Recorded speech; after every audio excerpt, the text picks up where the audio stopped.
Ramadan rajin berjamaah ke masjid. Kalau selama ini puasa Ramadan pun dia malas, sesudah Ramadan bukan puasa wajib saja yang dikerjakannya, bukan puasa Ramadan saja, tapi puasa sunat pun dikerjakan. Ada peningkatan. Sholat juga seperti itu. Jadi oleh karena itu, mari kita berupaya bagaimana di bulan Ramadan ini memperbaiki pengabdian kita semaksimal mungkin supaya mempunyai nilai yang maksimal di sisi Allah Subhanahu wa Ta'ala, dan hasilnya akan terlihat setelah berlalunya Ramadan. Yang paling penting itu sholat kita juga tolong diperbaiki, karena kunci keberhasilan seluruh amal ibadah kita adalah sholat, terutama dalam malam-malam Ramadan. Sering sekali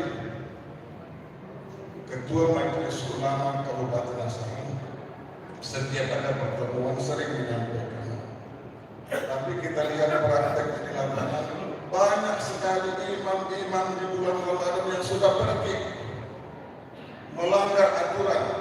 Contoh, Ketua Majelis Ulama sudah sering mengatakan dalam sholat, ada yang bertanya, mana lagi baca surah-surah pendek daripada surah-surah panjang? Jawabnya lebih afdal surah pendek.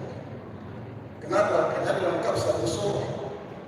Bolehkah kita membaca dalam sholat surah-surah panjang? Boleh. Kalau bisa sebetulnya, kalaupun surah panjang kita baca, ya kalau baca surah Yasin sampai habis, Subhanallazim sampai habis. Tapi besok rumah sakit di sana kok mulai banyak yang membawa takutnya kan itu. Boleh membaca surah-surah yang panjang dengan catatan tidak boleh kurang dari 3 ayat. Kenapa? Karena sekurang-kurang satu surah 3 ayat, surah Al-Kausar. Itu ukurannya. Tidak boleh kurang dari 3 ayat. Kalau kurang dari 3 ayat, hukumnya makruh. Kalau makruh artinya apa? Dikerjakan tidak berpahala, ditinggalkan berpahala. Makanya mohon maaf Nabi Imam Misbih kepada imam-imam, ya kan, jangan kurang 3 ayat. Tak ada yang kita kejar dalam sholat ini. Sholat yang terburu-buru itu nilainya rendah. Al-ajalatu minasyaitan, kata Rasul. Yang terburu-buru itu termasuk perkataan syaitan. Termasuk juga zikirnya. Kita dalam beribadah harus istiqomah. Dalam sholat, dalam zikir. Zikir sesudah sholat itu ibarat berjalan dari kisaran ke Tanjung Balai. Kadang-kadang ada orang yang berjalan dan berlari sampai Tanjung Balai. Kadang-kadang sampai Simpang Kawat. Kadang-kadang sampai Sentak. Kadang-kadang sampai itu. Berzikir tidak begitu. Harus berzikir juga jangan seperti itu. Berzikir itu harus istiqomah. Kalau biasa kita memimpin zikir sampai Tanjung Balai, setiap orang sampai Tanjung Balai.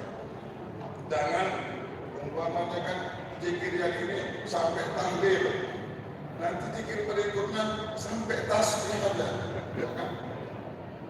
Ya zikir kadang-kadang sampai Tanjung Balai, kadang-kadang sampai Simpang Kawat, kadang-kadang sampai Sentak. Itu namanya tidak istiqomah.